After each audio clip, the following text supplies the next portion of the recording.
Olá galera, tá começando agora o nosso primeiro vídeo aqui do canal Põe Pra Fora. Eu me chamo Juliano Bertoldi e a partir de hoje a gente tem um elo, eu e você aqui no nosso canal, pra conversar, pra debater, pra discutir muitos assuntos importantes e que precisam ser debatidos e conversados nos dias de hoje. Bom, Põe Pra Fora, você deve estar se perguntando por que esse nome Põe Pra Fora. Nada melhor do que num debate você pôr pra fora tudo que você acredita e pensa. Por isso, a escolha desse nome. E hoje eu tô recebendo duas convidadas especiais que eu quero agradecer por terem aceito o convite. A professora Dulceli Tonetti Stachewski. Tonetti, eu acho que falei certo, professora. Ela que é professora e pesquisa e trabalha na área de estudos de gênero, focando também principalmente nas questões de violência de gênero e gênero e educação. Seja muito bem-vinda, professora. Obrigada pelo convite mais uma vez, é um prazer estar aqui. E também eu estou recebendo ela que é militante, a nossa outra convidada militante, e ela, juntamente com mais duas mulheres, são organizadoras da página e da parada LGBT Gêmeas do Iguaçu, a Thalita Miranda. Thalita, obrigado por ter aceito o convite. Obrigada a você pelo convite e por abrir espaço para esse debate. A gente vai começar falando de um tema, na verdade uma pessoa. Vocês já ouviram falar em Pablo Vittar? Eu já ouvi falar, conheço, ouviu? Já vi, já assisti. Já assistiu no YouTube, Já. Vídeos? Você já ouviu falar? Já ouvi falar bastante dele, principalmente nas redes sociais. Não é um estilo de música que eu costumo ouvir, o gênero que ele canta, mas é impossível você não ouvir falar dele, ainda mais quando você está militando no meio LGBT. Porque tem muitos artistas que você sabe que fazem parte da comunidade LGBT, mas não levantam a bandeira, não usam o espaço que tem, o poder que eles têm de repercussão para levantar essa bandeira, para defender a causa, falar sobre violência, sobre a morte, né, que atinge a comunidade LGBT. Então, o Pablo é uma das exceções que tem aqui no país, que independente do gênero musical que você gosta, tem que reconhecer o papel que ele tem nessa causa. Exatamente isso. E agora a gente preparou, na verdade, a carreira dele é movida aí a várias histórias, mas a gente fez um resumo dessa história, da trajetória dele até o sucesso agora, e a gente vai dar uma olhadinha, eu mandei pra vocês, mas a gente vai dar uma olhadinha de novo, e daí depois a gente volta pra conversar. Então vocês vão ver agora a trajetória, um pouquinho da trajetória do Pablo Vittar. Vamos colocar aqui. Pablo Rodrigues da Silva nasceu em São Luís, em 1º de novembro de 1994. Com o sonho de se tornar cantor, Pablo começou sua vida musical aos 13 anos de idade, se juntando ao coral de uma igreja católica e fazendo apresentações esporádicas, imitando cantoras famosas em festas de família, aniversários e apresentações na escola. Você acompanha agora um pouco da trajetória de Pablo Vittar.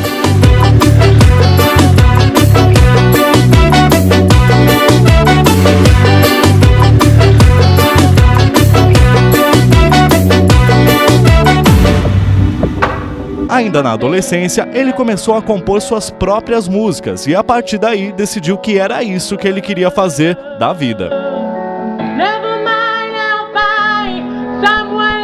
A partir de então, ele começou a frequentar casas noturnas e após participar de uma seleção de cantores em uma casa de shows, ele foi aprovado e mesmo sendo menor de idade, já fazia apresentações profissionais como drag queen. Desde pequeno, Pablo já sofria repressão, principalmente no ambiente escolar, onde os outros garotos o humilhavam e até mesmo batiam. Isso por ele ter gestos delicados e a voz afinada. Tudo vai ficar bem e as minhas lágrimas vão secar. Tudo vai ficar bem e essas feridas vão se curar. Se eu puder, se teu vovô amar, se eu puder, se teu vovô amar. Muito além de cantora ou cantor, já que em várias entrevistas Pablo contou que não se importa em ser tratado como ela ou ele, Vittar se tornou uma das figuras de um grupo de artistas LGBTs que vem ganhando destaque no meio musical e utilizam esse espaço para discutir a diversidade sexual e combater a homofobia e os demais tipos de preconceito. Em janeiro de 2016, Pabllo Vittar foi apresentada na TV como vocalista da banda Do Amor e Sexo, programa comandado por Fernanda Lima, na TV Globo. Na mesma época, fez uma participação no clipe da música Inside, da cantora Luísa Posse. Que não existe, que mudou. Em menos de 4 anos de carreira, já bateu recorde como a drag queen mais seguida no Instagram, com mais de 7 milhões de seguidores, além do seu canal do YouTube chegando à marca de 1 bilhão de visualizações e parcerias de sucesso com Major Lazer, Lucas Luco, Preta Gil, Anitta, Aretusa Love, Luísa Posse, Matheus Carrilho, Luan Santana e a dupla Simone e Simaria. Vem cá, sente o movimento se quiser jogar. Chega no talento se quiser sarrar, dançar. Quem tá convocando é a Queen Vittar. Sente o clima aqui, vem sarrar de lado. No Rock in Rio, era para ser apenas um pocket show, em um palco secundário, mas a apresentação de Pabllo Vittar durante o festival foi literalmente um furacão.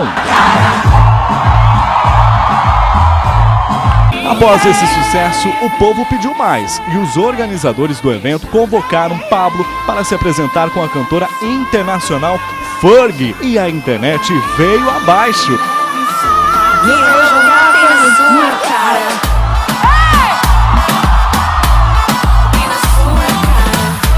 Atualmente tem um programa de TV no Multishow levantando a sua bandeira LGBT, Prazer Pabllo Vittar, onde recebe amigos e figuras importantes do mundo LGBT e com representatividade. De música eu vou falar dos meus ídolos, de como cheguei até aqui e do que eu tive de abrir mão. Ou melhor, não abrir mão de nada. Afinal, eu nunca vou deixar de ser quem eu sou. Prazer, Pabllo Vittar. Pabllo diz que um critério para se associar às marcas é que elas estejam abertas a causas e à diversidade, além de serem marcas que ela pessoalmente consome e gosta. Ela não se associaria a marcas sexistas, preconceituosas ou que não respeitam os direitos humanos. Esse é Pabllo Vittar.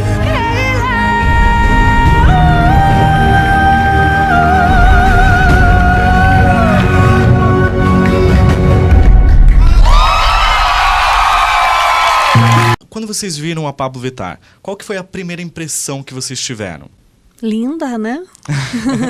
Ela é linda. Eu, assim como a Thalita, não é o estilo de música que eu escuto e que eu goste, né? Mas, assim, a figura dela é extremamente importante. Ela é uma pessoa linda. O que me chama muita atenção e me toca muito é essa narrativa da trajetória escolar. Né? De pensar que as pessoas elas sofrem durante essa trajetória escolar, o que deveria ser totalmente ao contrário, né? A escola deveria ser um espaço acolhedor, a escola deveria ser um espaço de direitos humanos, a escola deveria ser um espaço de crescimento, de diversidade, de múltiplas culturas, de respeito, e a gente sabe que infelizmente ela não é na maioria das vezes, né? E essas imagens do clipe, né? Em que ela corre, em que apanha, a menina apanha pelo trejeito, pelo jeito de ser, né? Apanha. Isso é algo que a gente, como professora, como docente, tem que se incomodar. Isso tem que incomodar a gente. Não é a figura da outra pessoa diferente que tem que incomodar. O que tem que incomodar é a violência que ocorre na escola em relação a essas pessoas, né? Você quer acrescentar mais alguma coisa? Eu concordo com tudo que foi dito pela Duceli. E essa parte, principalmente da homofobia na escola, eu quero falar um pouco mais em cima disso. Esse ano, né, o tema da nossa parada é sobre isso, né, sobre a homofobia dentro das escolas. Porque quem passa pela escola e conhece aquele espaço como professor, você tem um olhar, mas quando você, na sua adolescência, você descobre a sua sexualidade, geralmente, o período que você passa mais tempo é ali na escola. Então, tem muitas pessoas que não sofreram preconceito dentro de casa, têm apoio dentro de casa e não têm apoio na escola. E isso está totalmente... Isso afeta tanto que a maioria dos jovens acabam largando as escolas, né? Que é o que faz com que um grande número de travestis, transexuais, não tenham um emprego legalizado e tenham que viver na prostituição. Tá tudo... Um absurdo, né? Pois é, e quando você vê uma cantora assim que está fazendo sucesso na mídia, eu acho que dá uma certa esperança para os jovens de ver que o único lugar quando você é drag, quando você é transexual, que a tua única saída não é a prostituição, não é viver na miséria, algo assim, que você tem oportunidade também de fazer sucesso, de ser bem-sucedido, independente se for numa carreira artística ou qualquer outra coisa, mas de ser bem-sucedido naquilo que você gosta. Eu acho que isso faz a questão da representatividade ser totalmente importante, né? Em qualquer um dos setores que você vendo pessoas da comunidade LGBT sendo bem-sucedidas ali, isso deve dar muito apoio, principalmente para quem é adolescente. Então você acha que faz criar esperança nessas pessoas que... Sim. Talvez por serem marginalizadas, não teriam outro olhar para o futuro. Acho que a representatividade tem muito a ver com isso, de dar esperança, né? E também deles olharem e ver que o normal, né, entre aspas, não é esse estereótipo heteronormativo que a gente tem aqui nessa cidade pequena e na maioria dos lugares. Que você pode ser um menino e pode vestir aquela roupa ali se você quiser, que isso não vai te tornar uma pessoa ruim. A roupa que você veste. Duceli, o Pablo, ele... Eu durante essa entrevista, até para explicar pro pessoal que tá vendo o vídeo, eu vou me referir como ele e como ela. Por quê? Ele, em várias entrevistas, já deixou claro que ele não se ofende com o gênero que vão tratar ele. Então, não importa se chama ele, de ela. Eu queria primeiro que você explicasse para o pessoal que está assistindo o nosso vídeo, porque no YouTube você tem diversas idades, então explicasse para a gente o que é identidade de gênero e como que você vê essa postura do Pablo aceitando tanto o gênero feminino, o gênero masculino. Então, quando a gente fala de gênero, a gente está pensando em categorias distintas, né? Por exemplo, quando eu falo de sexo, eu estou falando do sexo biológico. Então, as pessoas, elas nascem fêmeas, machos ou intersexuais. Quando eu estou falando de gênero, eu estou falando de uma construção social.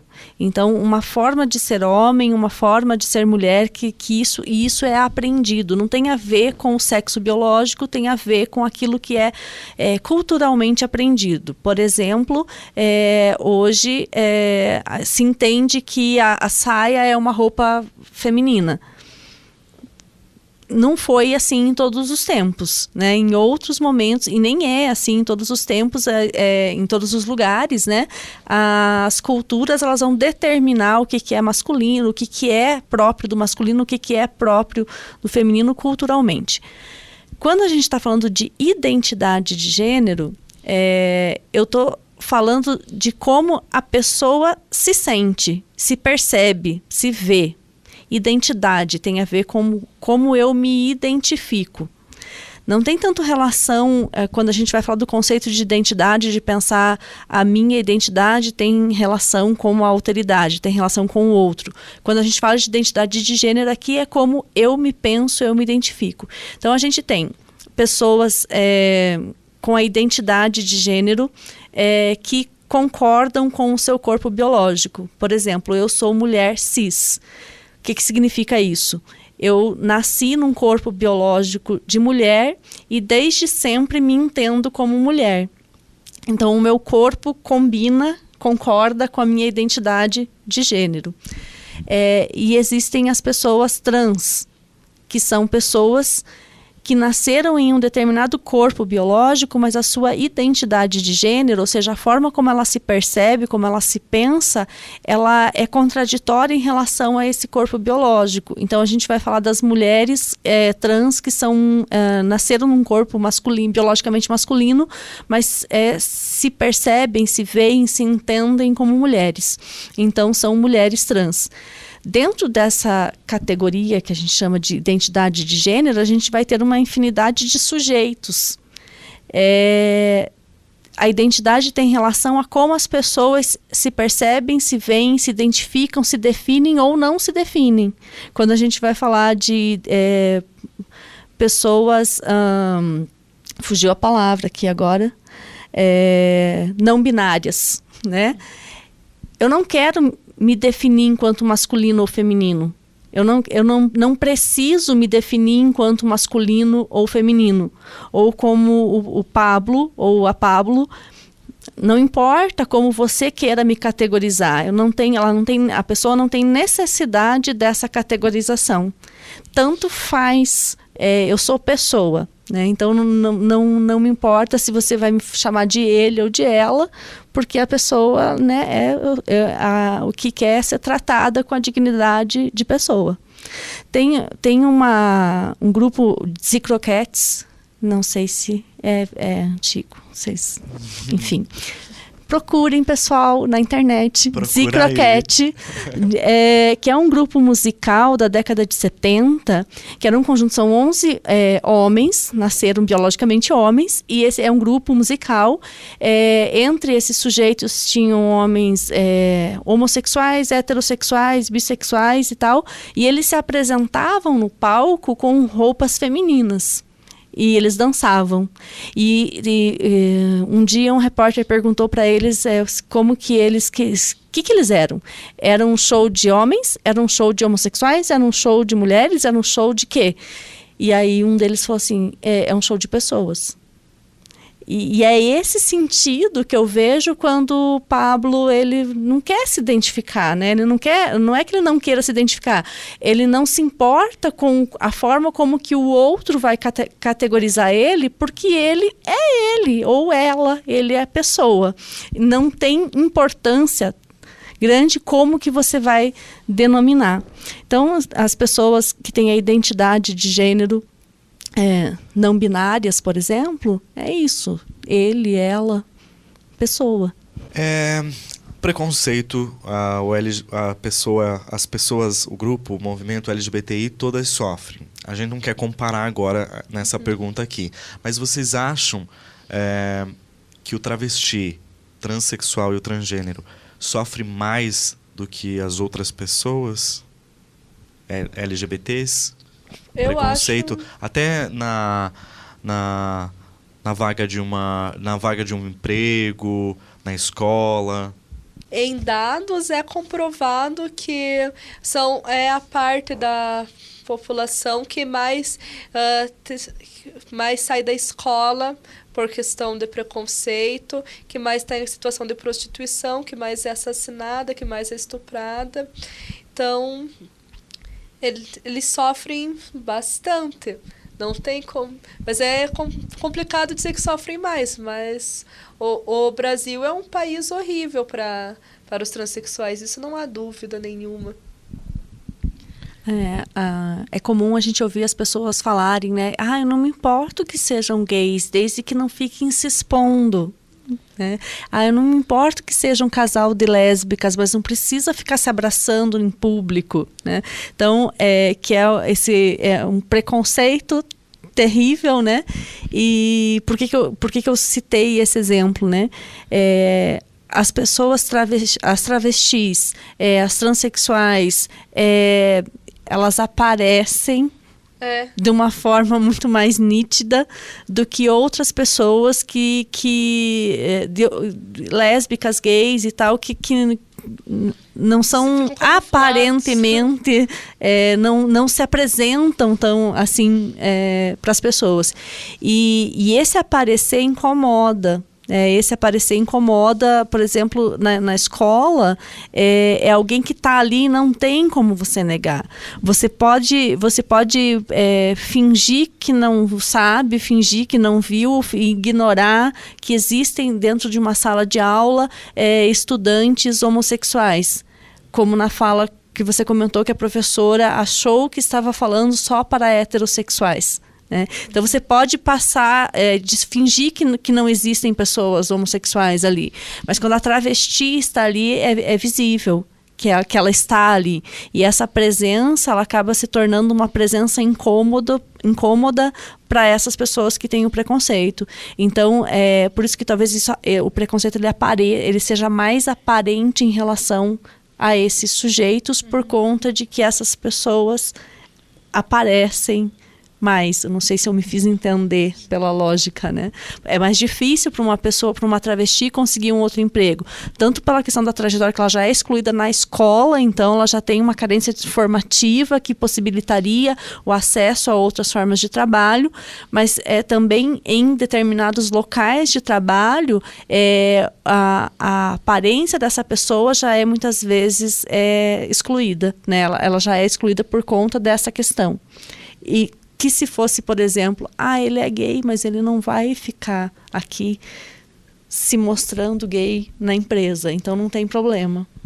Então, essa questão, eu acho que não longe de dizer que esse sofre mais do que aquele, né? Mas é mais aparente o preconceito em relação a esses sujeitos, eu acho. Quando você sai do padrão ali do gênero, acho que o preconceito se torna maior. Tanto que as mulheres, independente se são lésbicas, bissexuais ou heterossexuais, que não gostam de se vestir conforme a sociedade diz que uma mulher deve se vestir, que preferem comprar roupas na seção masculina, né? Porque roupa é para você vestir.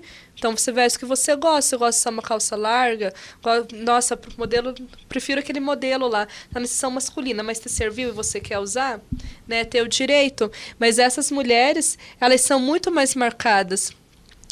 Tem a lesbofobia, é um negócio tão complicado que se você se mantém feminina, você é fetichizada, né? Tipo, usam como fetiche a tua imagem, né? Porque, duas mulheres se beijando ali. Mas aí, se a garota não se enquadra no estereótipo ali de mulher, gosta de ter o cabelo curto, usar uma roupa da seção masculina, no caso, mas não é trans. É uma mulher que gosta de se vestir daquele jeito. Ela sofre muito mais preconceito do que a que se enquadra. Tem esse negócio que você tem o preconceito quando as pessoas saem da caixinha do gênero na comunidade LGBT e entre o próprio povo ali. Tem menina que não ficaria com garotas que parecem meninos. Eu já ouvi isso até de amigas, tipo, nossa, eu gosto de mulher, mas tipo, eu não ficaria com aquela lá, parece um piá. Tipo, e de gays também, já ouvi vários caras falar, mas eu não fico com um cara feminino.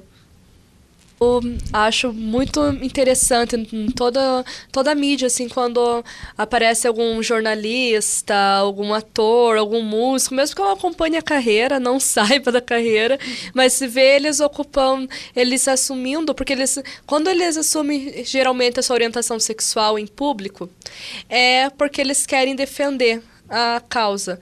Não é porque quer mostrar com quem tá namorando, com quem tá saindo e tal. E isso em todos os escalões, tipo na política, por exemplo, acho super interessante que tenha candidatos e candidatas da comunidade LGBT. Que a gente ocupe, né, todos os espaços da sociedade, né, pra ver que política não é lugar que tem só hétero, música não é lugar que tem só hétero, cinema. E isso dá coragem, tipo, para as pessoas se assumirem. Que eu tô falando duas vezes a mesma coisa, mas é que é realmente isso, porque quando você para de ver que o que você não é uma exceção da sociedade, porque nós não somos minoria, maioria. As pessoas têm uma sexualidade, né, muito ampla, né? Alguns não demonstram assim, mas eu conheço poucos héteros, na verdade. Eu não conheço poucas pessoas da comunidade LGBT. Então elas vão ganhar, elas vão ver que, nossa, mas eu não tô sozinha. E vai um artista receber um prêmio no Oscar, por exemplo, e lá fala sobre essa questão. Vai estar usando o poder que ele tem, que é uma coisa que, por exemplo, a professora Lucely faz na sala de aula, com certeza, né?